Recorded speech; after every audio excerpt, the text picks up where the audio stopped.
ठंड में छत पर सोने वाला गांव। उस रात ठंड इतनी ज्यादा थी कि पानी की बाल्टी में बर्फ जम गई थी। हवा सीधी हड्डियों में उतर रही थी।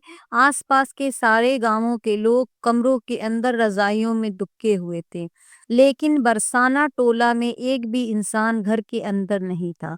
100 से ज्यादा घर, सैकड़ों लोग और सब के सब छत पर सो रहे थे।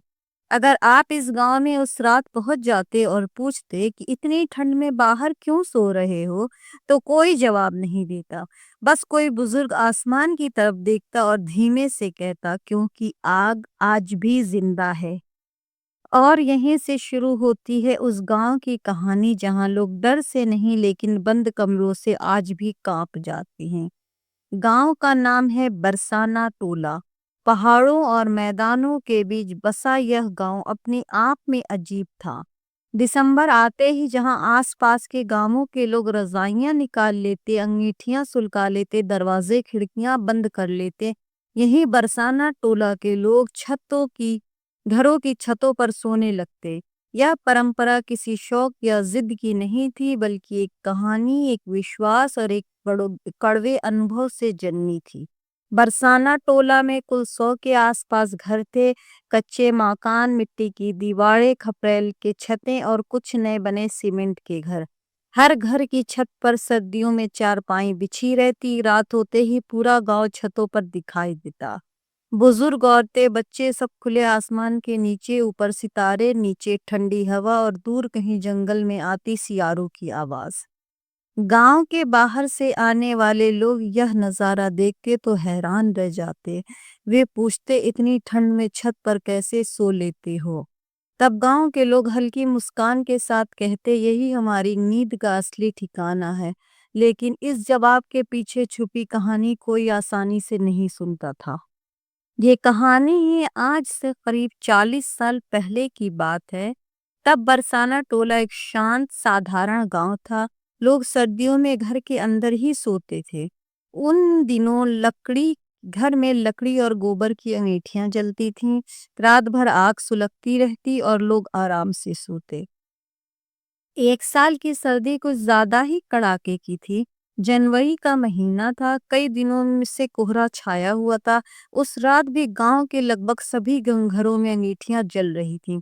किसी को अंदाजा नहीं था कि वही आग उनकी जिंदगी का सबसे बड़ा दुख बन जाएगी। आधी रात के बाद अचानक चीख पुकार मच गई। एक घर से धुआं निकलने लगा। देखते देखते आग फैल गई। कच्चे घर, सूखी लकड़ियां और हवा, सब ने मिलकर आग को राक्षस बना दिया। लोग अपने अपने घरों से बाहर भागे, बच्चों को गोद में उठाया, कुछ सामान बचाने की कोशिश की, लेकिन आग ने किसी की नहीं सुनी। उस रात बरसाना टोला ने अपने कई लोगों को खो दिया, कुछ दम घुटने से, कुछ जलकर। सुबह जब सूरज निकला तो गांव राख के ढेर में बदल चुका था। हर चेहरे पर डर और पछतावा था। उस हादसे के बाद गांव के लोगों के दिलों में आग और बंद कमरों का डर बस गया। सर्दियों की रातें अब उन्हें चैन नहीं देती थीं। अंगीठी जलने से सब डरने लगे। खिड़कियां दरवाजा बंद करके सोना उन्हें मौत के करीब लगता। पहले पहल कुछ लोगों ने ठंड में बाहर सोने की कोशिश की, आंगन में, फिर छत पर। उन्हें महसूस हुआ कि खुले आसमान के नीचे सांस लेना आसान है। धुएं का डर नहीं, आग का डर नहीं, और धीरे धीरे यह आदत बन गई। अगले साल सर्दी आई तो ज्यादातर लोग घरों के छत पर सोने लगे। शुरुआत में बुजुर्गों ने मना किया, लेकिन जब सुरक्षित रहे तो वही बुजुर्ग सबसे पहले छत पर चारपाई डालने लगे। समय बीतता गया, हादसे की यादें धुंधली होने लगी, लेकिन आदत पक्की हो गई। नए बच्चे पैदा हुए, उन्होंने अपने माँ बाप को हमेशा छत पर सोते देखा। उनके लिए यही सामान्य था। गांव में एक कहावत चल पड़ी, छत की ठंड कमरे की आग से अच्छी है। सर्दियों की रातें बरसाना टोला में खास होती थीं। शाम होते ही औरतें छत साफ करती, चारपाइयाँ बिछाती, मोटी चादरें और रजाइयाँ निकालती। बच्चे छत पर खेलते खेलते थक जाते और वहीं सो जाते। ऊपर खुले आसमान में तारे गिनते गिनते उनकी आंखें लग जाती। मोहन बरसाना टोला का ही रहने वाला, लेकिन पढ़ाई के लिए शहर चला गया था। 10 साल बाद वह गांव लौटा। दिसंबर की ठंडी शाम थी। जैसे ही वह गांव में दाखिल हुआ, उसे छतों पर बिछी चारपाइयां दिखी। रात को जब उसने अपने घर में बिस्तर लगाने की बात की तो उसकी माँ हंस पड़ी। अरे, अंदर नहीं बेटा, छत पर चलो, वही नींद आती है, माँ ने कहा। मोहन हैरान था। शहर की आदतें उसे जकड़ चुकी थीं। ठंडी हवा, खुले आसमान के नीचे सोना उसे अजीब लगा। लेकिन माँ बाप के साथ छत पर लेटते ही उसे एक अलग ही सुकून मिला। उस रात उसने आसमान की ओर देखते हुए बचपन की यादें ताज़ा की। माँ ने उसे आग वाली उस घटना की पूरी कहानी सुनाई, जिसे वह बचपन से ठीक से समझ नहीं पाया था। गांव और बाहर की दुनिया धीरे धीरे बरसाना टोला की चर्चा अब आसपास के इलाकों में फैलने लगी। कुछ लोग मजाक उड़ाते, कुछ हैरान होते, कुछ शोधकर्ता भी आए जिन्होंने गांव की इस परंपरा पर नोट्स बनाए। डॉक्टरों ने कहा कि खुले में सोने से ताजी हवा मिलती है, नींद अच्छी आती है। हालांकि उन्होंने ज्यादा ठंड से बचने की सलाह भी दी। सरकार ने गांव के पक्के घर और हीटर देने की योजनाएं बनाई, लेकिन गांव वालों ने हीटर लेने से मना कर दिया। उन्होंने कहा, हमें ठंड से डर नहीं, हमें आग से डर लगता है। नई पीढ़ी के बच्चे मोबाइल और इंटरनेट से जुड़े हुए थे। वे शहर की बातें जानते थे। कुछ बच्चों ने सवाल उठाया, हम हमेशा छत पर ही क्यों सोते हैं, हाँ? तब गांव के बुजुर्ग उन्हें आग वाली रात की कहानी सुनाते, बताते कि कैसे एक छोटी सी लापरवाही ने उन्हें पूरे गांव को जला दिया। बच्चों की आंखों में डर और सम्मान दोनों दिखते। कुछ युवाओं ने सुझाव दिया कुछ युवाओं ने सुझाव दिया कि सुरक्षा के नए इंतजाम किए जाएं, ताकि चाहे लोग अंदर भी सो सकें। लेकिन ज्यादातर लोग अब भी छत को ही सुरक्षित मानते थे। एक साल सर्दी कुछ ज्यादा ही बढ़ गई। तापमान बहुत नीचे चला गया। बाहर सोना मुश्किल होने लगा। बच्चे बीमार बीमार पड़ने लगे।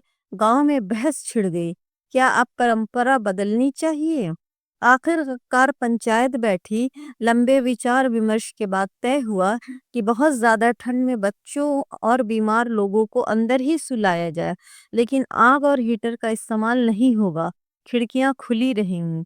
यह फैसला संतुलन का था, डर और समझदारी के बीच। आज बरसाना टोला सिर्फ एक गांव नहीं, बल्कि एक कहानी है। ठंड में छत पर सोने वाला गांव। यहाँ की रातें खामोश होती हैं, लेकिन यादों से भरी।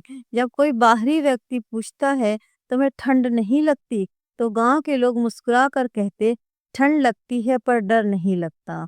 उनके लिए छत सिर्फ सोने की जगह नहीं, बल्कि आजादी की सांस है। खुले आसमान के नीचे सितारों की छांव में वे हर रात अपने बीते हुए कल को याद करते और आने वाले कल का इंतजार करते।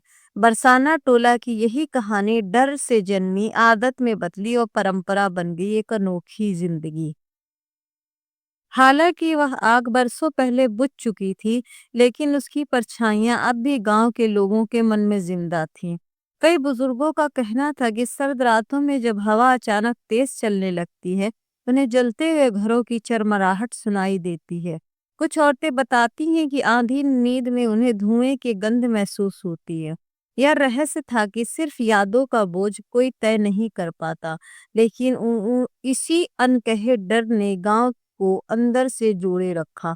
छत पर सोते हुए लोग सिर्फ ठंड से नहीं जूझते थे, वे अपने बीते हुए अपनों की भी याद करते थे। हर तारा उन्हें किसी खोए हुए चेहरे जैसा लगता था। बरसाना टोला की छतें सिर्फ सोने की जगह नहीं थीं, वे सच बोलने की जगह थी। नीचे कमरों में जहां दीवारें बातें सुन लेती थीं, वहीं छत पर इंसान खुलकर सांस लेता था।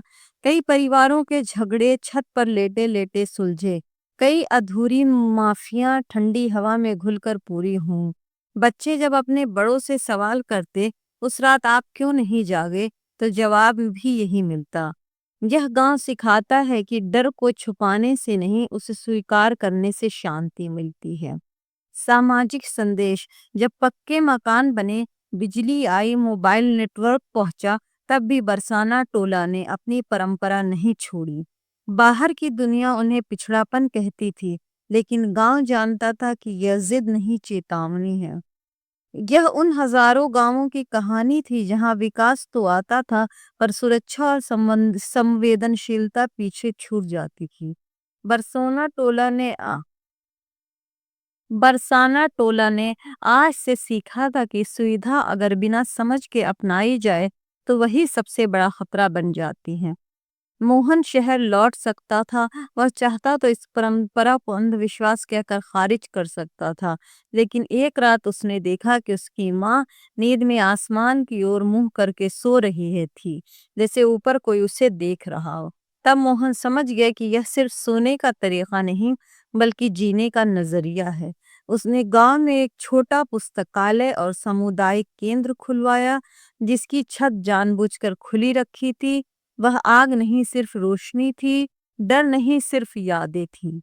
कहा जाता है कि जिस रात आग लगी थी, उस रात आसमान बिल्कुल साफ था, तारे बहुत तेज चमक रहे थे। आज भी जब कोई नया बच्चा पहली बार छत पर सोता है और अचानक ठंड से सिहर उठता है, तो कोई न कोई बुजुर्ग धीमे से कहता है, डरो मत, ऊपर देखो। और सच में ऊपर देखने पर आसमान कुछ ज्यादा ही पास लगता है। शायद इसीलिए बरसाना टोला के लोग कहते हैं, हम छत पर नहीं सोते, हम यादों के ऊपर जीते हैं।